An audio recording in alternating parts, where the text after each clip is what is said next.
Es su forma de mirar, viendo todo bien o mal. Aún así, Él cubre mi pesar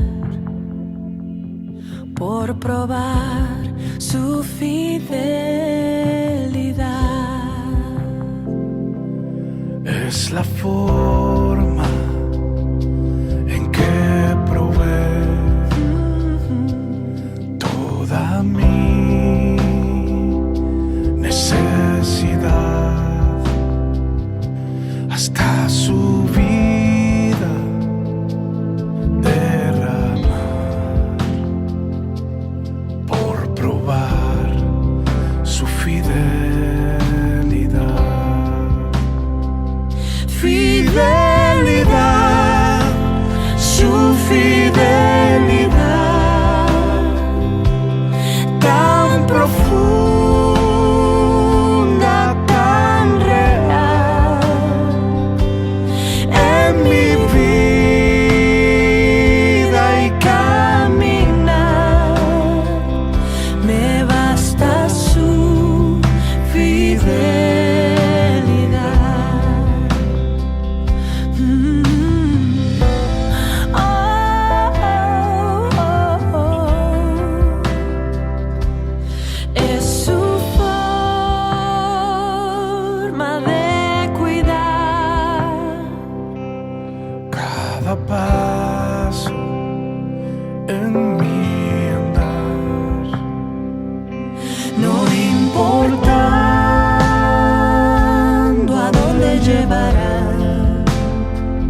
Dios les bendiga, amados hermanos, en esta hermosa noche del Señor.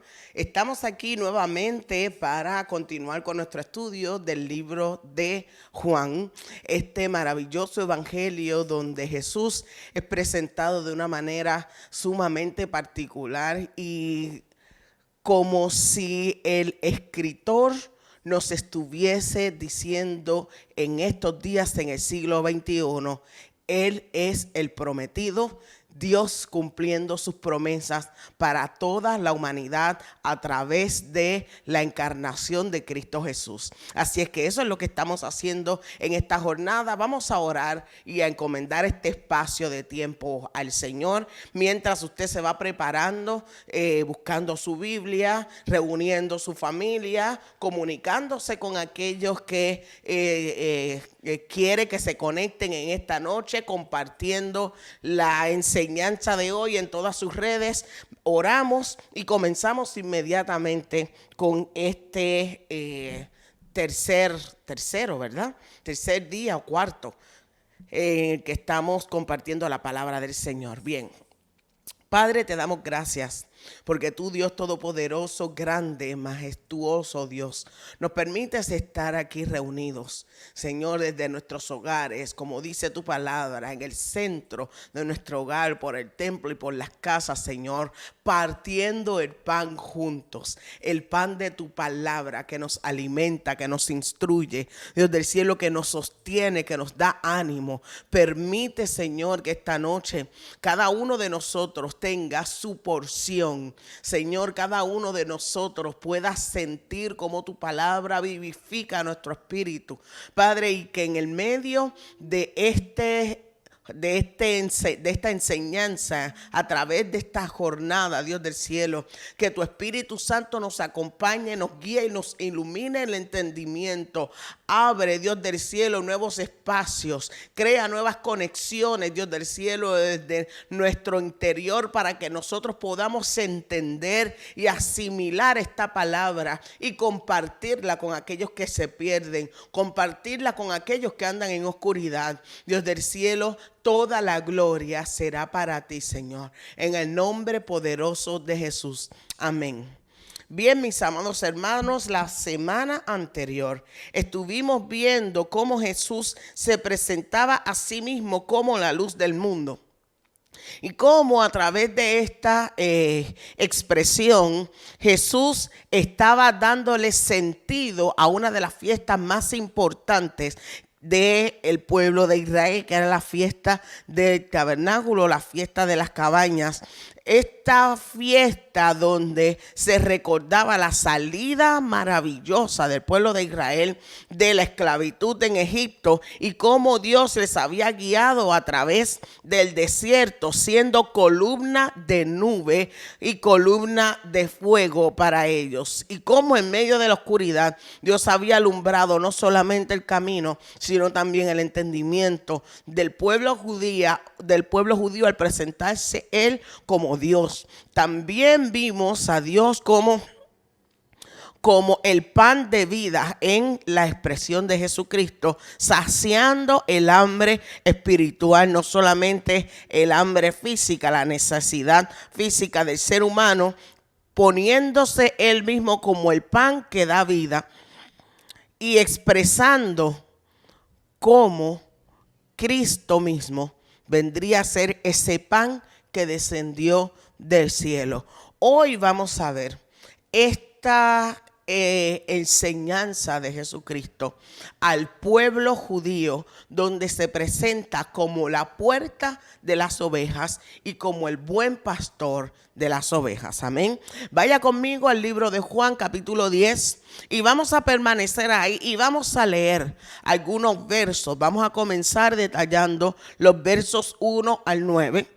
Y entonces vamos a darle conexión a esto con el tiempo y el espacio en el que fueron dichos. Y luego vamos a ver a Jesús como el pastor, el buen pastor, no solamente para el pueblo de Israel, sino para el mundo entero.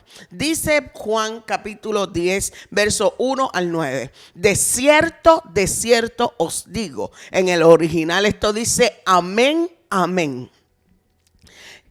el que no entra por la puerta en el redil de las ovejas, sino que sube por otra parte, ese es ladrón y salteador. Mas el que entra por la puerta, el pastor de las ovejas es. A este abre el portero y las ovejas oyen su voz y a sus ovejas llama por su nombre y las saca. Y cuando ha sacado fuera todas las propias, va delante de ellas y las ovejas le siguen porque conocen su voz. Mas al extraño no seguirán, sino huirán de él porque no conocen la voz de los extraños. Esta alegoría les dijo Jesús, pero ellos no entendieron que se refería y qué les decía. Volvió pues Jesús a decirle: de cierto os digo, yo soy la puerta de las ovejas. Todos los que antes de mí vinieron, ladrones y salteadores son, pero no los oyeron las ovejas. Yo soy la puerta, el que por mí entrare será salvo, y entrará y saldrá y hallará pastos. El ladrón no viene sino para hurtar, matar y destruir. Mas yo he venido para que tengan vida y para que la tengan en abundancia. Bien, vamos a contextualizar esto para que nosotros podamos entender de qué hablaba Jesús y por qué utilizó esta alegoría. Primero, nosotros tenemos que saber que a través de toda la historia de Israel, el pastoreo siempre ha sido para ellos parte de su vida agraria cotidiana. Todas las personas sabían que las ovejas son animales indefensos, que son fáciles de extraviar, un tanto sucios, necesitan mucha supervisión, necesitan dirección, necesitan rescate, necesitan limpieza, necesitan ser llevados a pastos verdes. Por lo tanto, cuando nosotros observamos en la palabra del Señor cómo Dios utiliza al pueblo de Israel, una analogía para comparar al pueblo de Israel con ovejas, Él como Dios y los pastores entonces de ese redil son ayudantes del buen y el gran pastor. Vamos a explicar esto. En el tiempo en los tiempos bíblicos, ser pastor era una tarea cotidiana, pero también era una especie de entrenamiento, como nosotros lo podemos ver en la Biblia. Los patriarcas, tanto Abraham, Isaac y Jacob, fueron pastores de ovejas. Y vemos a Moisés, cuyo entrenamiento previo a liderar el pueblo de Israel fue pastorear ovejas por 40 años. Así es que nadie mejor para dirigir un pueblo y para conducir gente a través del desierto que Moisés, que había estado pastoreando ovejas por 40 años en el desierto. Así es que Dios utiliza estos animales dóciles, pero también complicados para cuidar en su cuidado, para darle no solamente a las personas que los cuidan una enseñanza, sino que también mostrarle al pueblo de Israel cómo esas ovejas se parecen a ellos. Amén. Los líderes o los pastores que se presentan en esta alegoría serían ayudantes, asistentes de Dios, quien es el pastor. Amén. Los escritores del Nuevo Testamento también utilizaron esta misma terminología para referirse a la iglesia. Así es que es un término con el cual nosotros seguimos estando conectados y familiarizados, porque hasta el día de hoy los líderes de las iglesias de este siglo se les llama pastores, por lo menos en nuestro país. De los versículos 1 al 10, entonces, ¿qué hace Jesús? Jesús contrasta al falso pastor de Israel, o a los falsos pastores, debería decir, de Israel, por medio de dos imágenes. Estas imágenes visuales son el verdadero pastor de las ovejas, que es el único a quien las ovejas oyen, siguen, escuchan, versus el pastor falso de quien las ovejas huyen porque solamente viene a matar, a hurtar y a destruir. ¿Cómo sabemos esto? Porque no ha entrado por la puerta, sino que ha escalado el redil y ha entrado por otro lugar. Como ya hemos dicho anteriormente, cuando Jesús comienza con esta frase, amén, amén, de cierto os digo, se anticipa a una declaración sumamente importante. Así es que cuando Jesús dice de cierto os digo, amén, amén, quiere decir que nosotros tenemos que prestar atención. Y así era la forma de él llamar la atención de las personas que estaban escuchando. Así es que cuando Jesús comienza, amén, amén, comienza y abre el discurso identificándose como el verdadero pastor en contraste con el falso. Vamos a explicar esto. Todas las aldeas de esta región tenían un redil comunal. En ese redil comunal las ovejas pasaban la noche. Cada persona no tenía un espacio propio para acomodar sus ovejas porque eran demasiadas. Así es que establecían un área, la identificaban, la cercaban y en esa área cercada todas las ovejas de la aldea o de la comunidad pasaban la noche, ¿ok? Los pastores apacentaban a sus ovejas en el campo y en los alrededores durante el día y por la noche las llevaban al redil comunal. Todas las ovejas de los pastores de la región o de la aldea pasaban la noche allí. Allí los pastores paraban a cada oveja en la entrada, la inspeccionaban cuidadosamente con su vara antes de permitirle entrar al redil para verificar que fuese su oveja primero y segundo para establecer que estaba sana y que no había que darle ningún cuidado. Una vez en el redil, la oveja se quedaba allí al cuidado de un pastor portero. Por lo general podía ser o uno de los pastores que se hacían turnos para pasar la noche en la puerta del redil o un pastor contratado que cuidaba las ovejas durante la noche y pernoctaba frente a la puerta de ese redil. Solo él daba acceso al redil a los pastores propietarios de aquellas ovejas, propietarios. Por lo tanto, el que no podía entrar por la puerta del redil de las ovejas, esto significaba que esa persona no tenía allí ninguna oveja que le perteneciese, sino que tan pronto el pastor que estaba al cuidado de las ovejas, observaba quién era el que venía a pedir o a reclamar o a llevarse algunas ovejas de ese redil, tenía que haber sido antes identificado por él. Así es que los falsos pastores que querían robarse ovejas brincaban por la parte de atrás de la cerca y así llevaban o sustraían las ovejas que estaban dentro del redil, puesto que el portero no les permitía el ingreso a ningún extraño.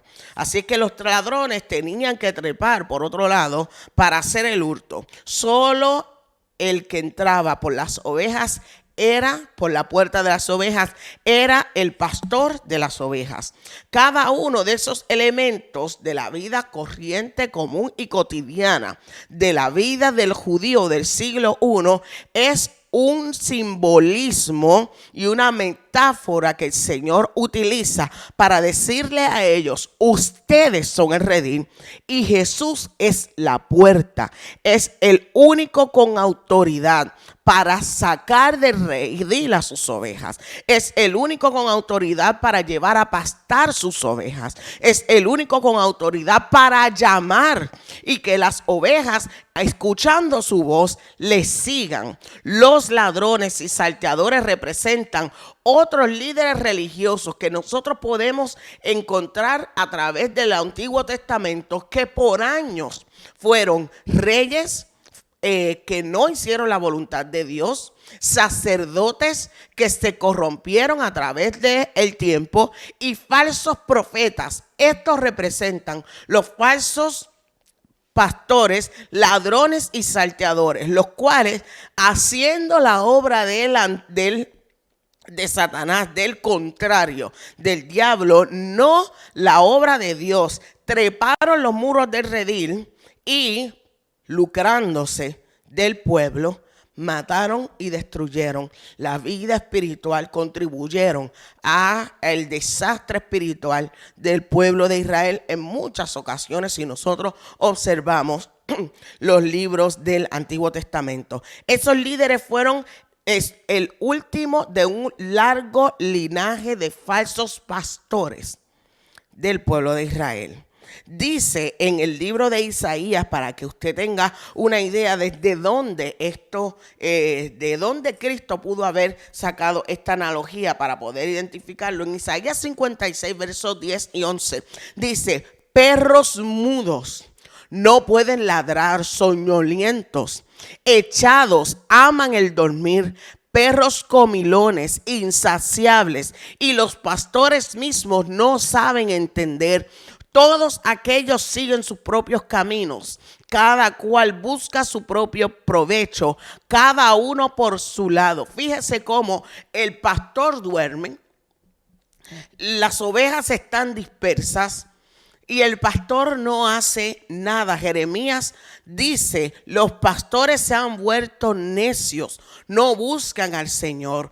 Por eso no han prosperado y su rebaño anda disperso. Esto es Jeremías 10, 21, refiriéndose a la clase sacerdotal de esa época.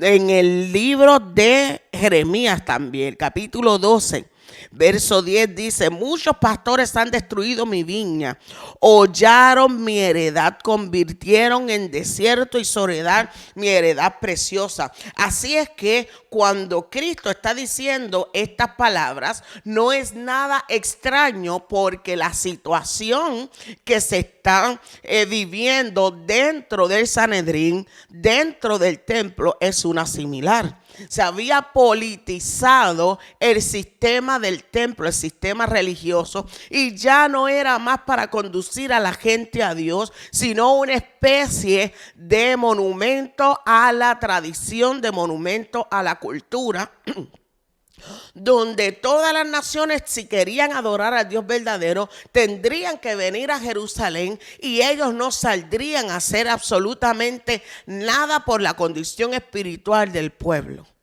Así es que esta es una acusación directamente a los pastores de Israel de ese tiempo, los líderes judaicos, de los líderes judíos de esa época, que no estaban realizando la tarea que Dios les había encomendado desde que salieron del desierto, del pueblo de Egipto hacia el desierto. Así es que cuando Jesús comienza a decir: yo soy la puerta, yo soy el buen pastor, hace a aquellos que no han realizado su tarea mentirosos, porque Él es el verdadero. Hace a aquellos que no han realizado su tarea desobedientes, porque tenían algo que cumplir. Fueron encomendados por el pastor para cuidar las ovejas y quedarse en la puerta. Así que más adelante en el verso 7 dice: volvió pues Jesús a decirle. Esto representa que los líderes religiosos no entendieron la primera alegoría. Así que Jesús tiene que volver a reiterar: de cierto os digo, yo soy la puerta de las ovejas. A veces el pastor dormía a la intemperie para poder cuidar el redil. Y para cuidar las ovejas, nadie podía entrar y salir si no era a través de él. En la metáfora, Jesús dice que Él es la puerta a través de las cuales las ovejas entran con seguridad y tranquilidad al redil divino, donde van a ser cuidadas, pastoreadas, y saldrán también por esa misma puerta a recibir pastos ricos y verdes para su bendición. Nadie más podía hacer esto. Aquellos que pensaban que eran ellos los encargados de realizar esta tarea estaban equivocados. Ninguno de ustedes puede hacer esta tarea si no es delegada por mí. Yo soy la puerta. Y esto es importante porque los líderes religiosos habían pretendido ocupar un lugar que no les pertenecía.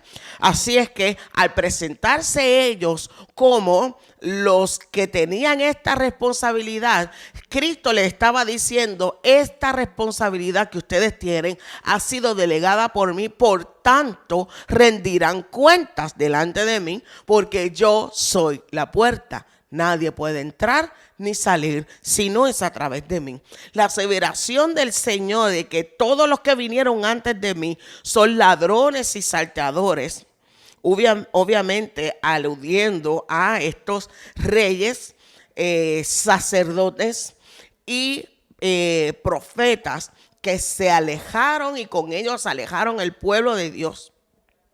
Es a quienes se refiere Jesús. Jesús se refiere a todos estos falsos reyes impíos, sacerdotes corruptos, falsos profetas y los falsos mesías que vinieron también. Sin embargo, las verdaderas ovejas no oyeron su voz.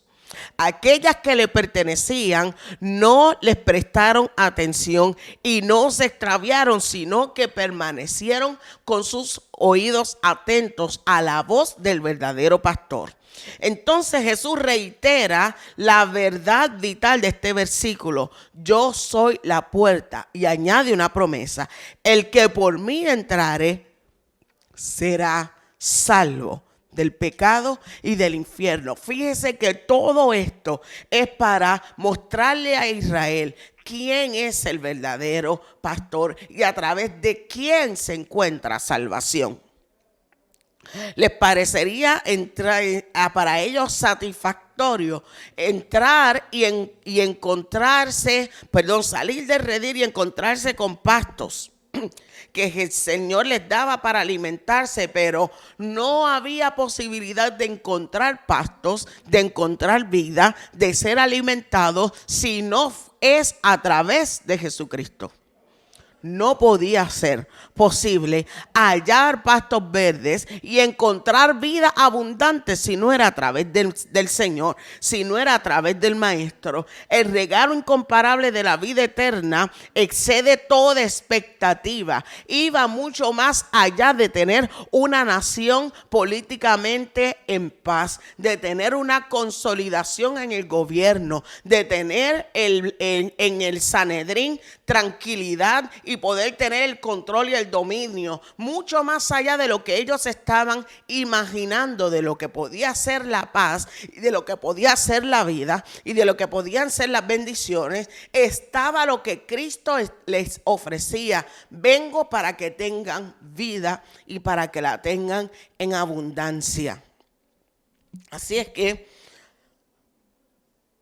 contrastando y alejándose del concepto de ellos como de paz, de seguridad y de su concepto de tranquilidad en la tierra, Dios les estaba hablando de cuál era la verdadera paz y la verdadera seguridad, la que ellos debían estar buscando y acceder a través de Cristo. Luego de eso, del verso 10, del verso 11 en adelante, Cristo se va a presentar como el buen pastor.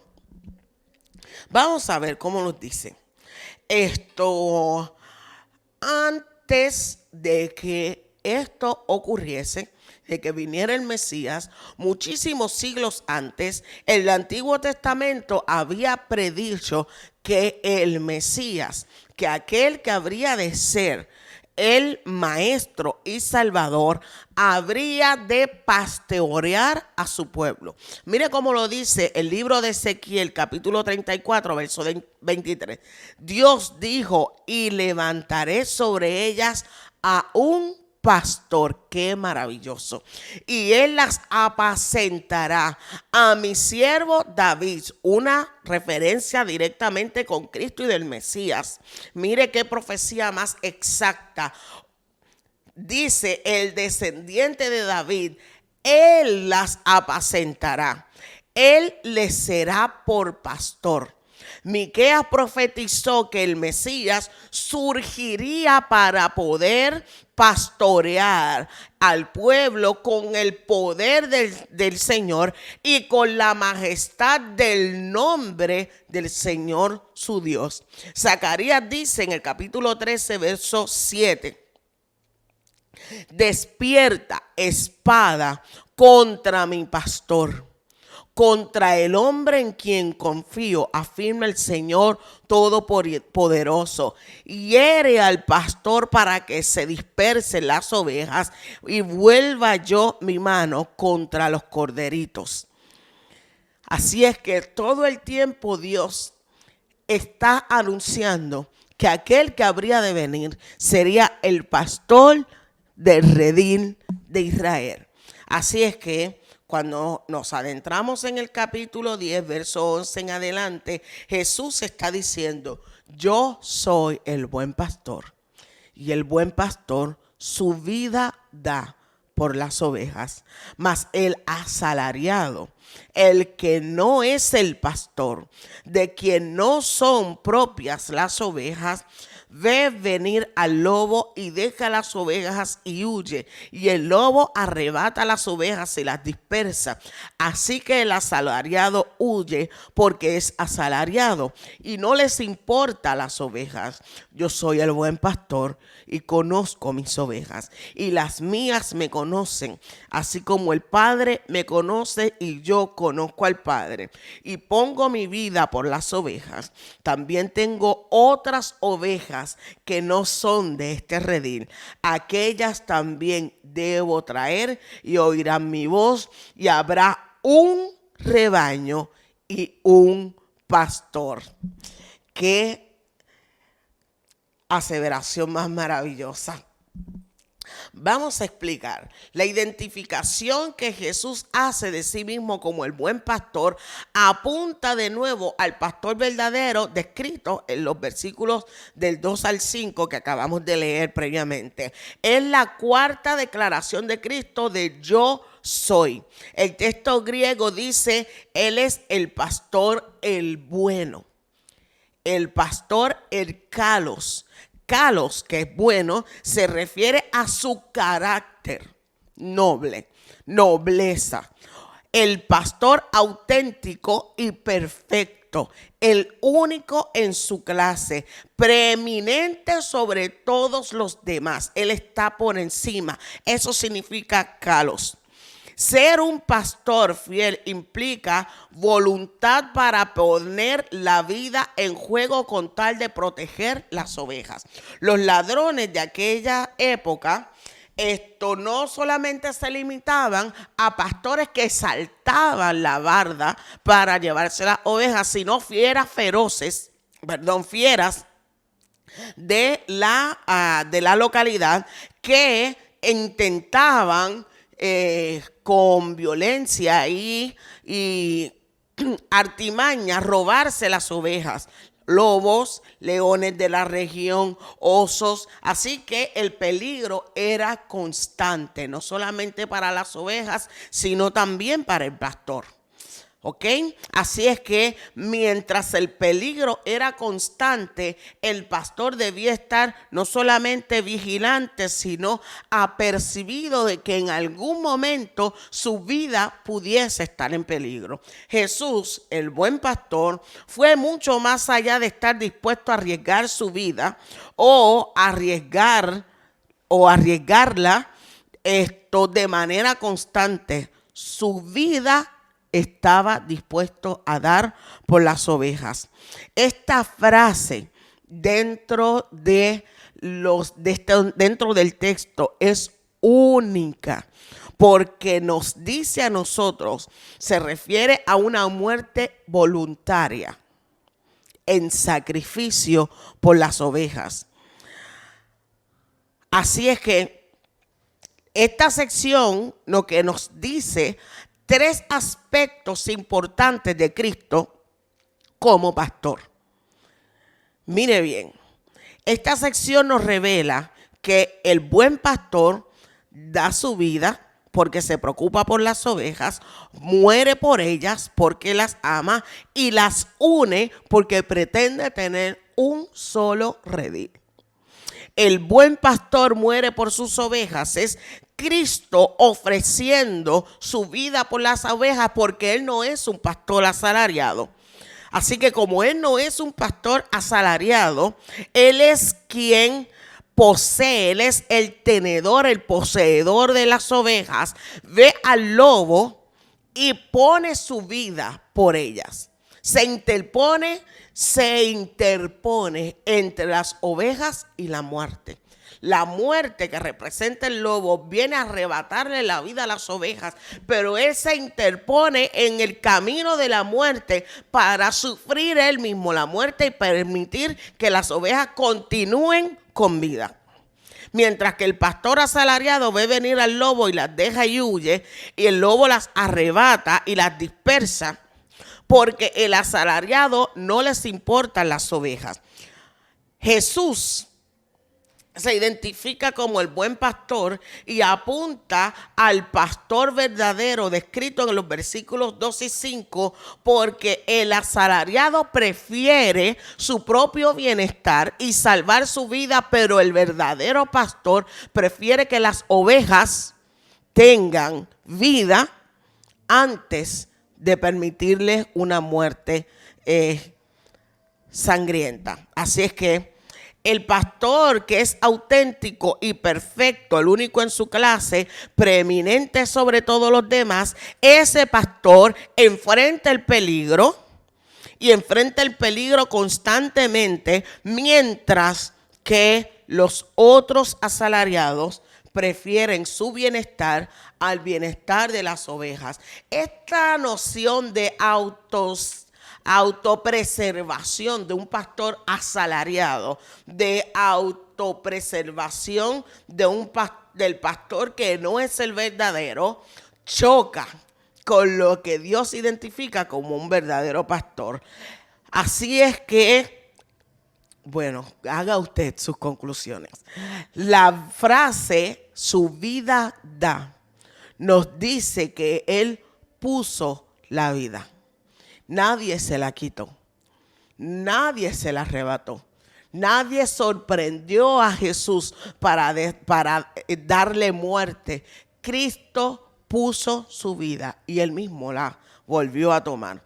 Así que su muerte fue una expiación real en proporción con los pecados de los que Él quería borrar, en tanto fueran llamados y regenerados por el Espíritu. Todos tales que eran escogidos por el Padre tendrían la oportunidad no solamente de encontrar vida eterna, sino ser limpios de todo pecado a través del sacrificio de Jesús. Mientras que el asalariado representaba a los líderes religiosos que preferían su propio bienestar y no ministrar el amor, la bendición a las almas de los hombres, ni siquiera de amor por la verdad, ningún tipo de amor, sino amor al dinero y amor al estatus, amor a la clase social a la que pertenecían, posiblemente amor por las tradiciones, pero no un amor real que es el amor que se tiene por las ovejas. Así que estos pastores que preferían el autobeneficio y no el beneficio de las ovejas, estaban siendo desenmascarados en este momento. Su propia perversión personal les había dejado a la intemperie delante de todos. Habían sido desenmascarados, develados delante de todos los que estaban escuchando. Ellos se preocupan por su propio bienestar y, si es necesario, sacrificar a otro para que yo permanezca, entonces sacrifico a otro. Esos son los pastores asalariados. Jesús, en cambio, dio su vida porque su motivación y su temperamento y todo lo que Él es habla de amor. Todo lo que Él es habla de amor. Así que sus ovejas, las de su rebaño, ocupan el primer lugar dentro de su tarea. La preposición uper, por, usada con frecuencia en el Nuevo Testamento para referirse a la expiación sustituida de Cristo por los elegidos. Él daría su vida por ellos. Nadie se la quitaría. Así es que su muerte hablaba de que posiblemente ellos habían sido llamados a morir, pero Él había tomado su lugar y Cristo se convierte no solamente en nuestro representante, sino en nuestro sustituto. Éramos nosotros por quien venía el lobo. Era por nosotros por quien venían los leones. Era por nosotros por quien venía la muerte. Nos tocaba a nosotros por causa del pecado, pero Él tomó nuestro lugar y se convierte en nuestro sustituto, llevando sobre sí el pecado que nos tocaba a nosotros. En segundo lugar, Él es el pastor que ama las ovejas. Él las conoce y ellas le conocen a Él. Porque el Padre así me conoce y yo conozco al Padre y pongo mi vida por las ovejas, dice el capítulo 10, versos 14 al 15. El Señor dio su vida por los suyos, por los que amaba. Juan, capítulo, creo que es el 13, dice que a los que amó, los amó hasta el fin. Cuando Jesús dice la palabra conozco, en el verso 14 del capítulo 10, dice que Él tiene una relación de amor con ellas. Así es que el término conocer, mire cómo lo utiliza Amós capítulo 3, verso 2. Dijo Dios a Israel: a vosotros solamente he conocido de todas las familias de la tierra. No habla como si fuera consciente como si fuera inconsciente de las otras naciones, sino de una relación única de amor con su pueblo, una relación especial. Este pastor ama a sus ovejas porque ha pasado tiempo con ellas, porque está entre ellas, porque ha vivido entre ellas, porque está con ellas. Así que literalmente Él dice que yo he conocido. La verdad simple aquí es que Jesús, en amor a los suyos, conoce a los que le rodean. Así es que ese amor lleva al pastor a poner su vida por las ovejas. Los creyentes están atrapados entre el afecto íntimo y profundo que expresa Dios, escondidos con Cristo en Dios. ¿Quién nos podrá separar del amor de Dios? Esto implica que aunque nosotros pretendamos huir de ese amor nos persigue. Amén. Y está con nosotros. Finalmente, el buen pastor une las ovejas. Dice: yo también tengo otras ovejas en otro redil. A estas también tengo que atraer hacia aquí. También tengo que atraer hacia mí. Ellas oirán mi voz. Para el pueblo de Israel esto era incomprensible, porque el pueblo de Israel despreciaba al gentil.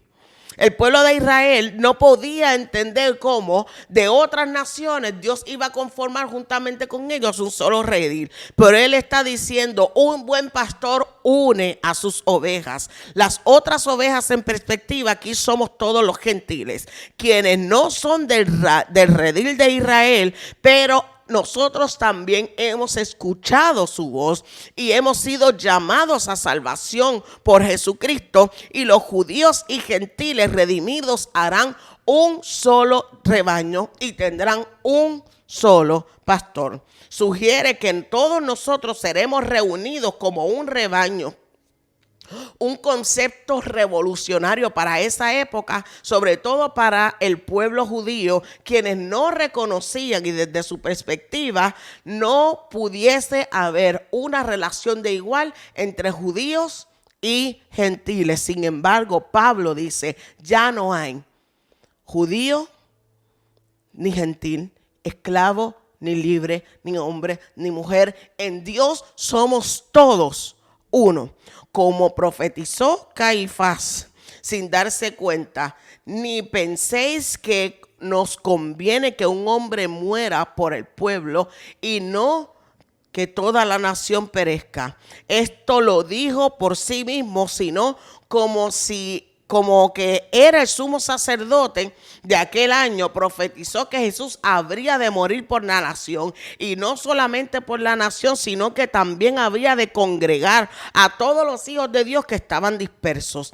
Esto es maravilloso, porque en Jesús entonces hay conciliación. En Cristo hay reunión. En Cristo está completa la obra que Dios había dicho desde antes.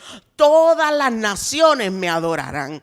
Todas las naciones estarán delante de mí. Y si nosotros vemos en el libro de Apocalipsis como un estruendo, como de mar, de muchas olas, de gente de todas las tribus y de todas las naciones, adoran al que está sentado en el trono. Mire, mi hermano amado y querido, Cristo en todo tiempo estuvo hablando y comunicando su intención de ser Él, el Dios de todos los pueblos de la tierra. Así que la gran comisión es algo que no comienza en el último capítulo del libro de Mateo. Ya Dios había establecido que Él habría de ser el pastor de todas las naciones de la tierra. Qué maravilloso. Vaya al libro de Apocalipsis, lea cómo las naciones están ahí representadas, todas las tribus, todas las lenguas, todas las naciones, y cómo Él viene a ser el pastor de todas las naciones del mundo. Amén, mis amados hermanos. Así es que quiero, antes que culminar hoy, presentarle este texto. Se llama El discípulo amado, un viaje con Juan al corazón de Jesús. Es de la escritora Beth Moore. Ya ustedes saben que esta escritora a mí me gusta mucho. Así es que es un estudio profundo, no solamente de Juan, sino de las cartas también. Incluye algo del libro de Apocalipsis. Así es que usted puede, en confianza, estamos utilizando este texto también como referencia para preparar las clases. Así es que usted puede buscar ese libro, está disponible en las tiendas virtuales también. En las librerías todavía hay algunos ejemplares de él. Así es que en confianza puede adquirir ese libro si quiere indagar y buscar un poco más acerca de este maravilloso texto. Yo les dejo por la noche de hoy. Sean todos bendecidos. Muchas gracias por estar conectados. Dios les bendiga y un fuerte abrazo para cada uno de ustedes.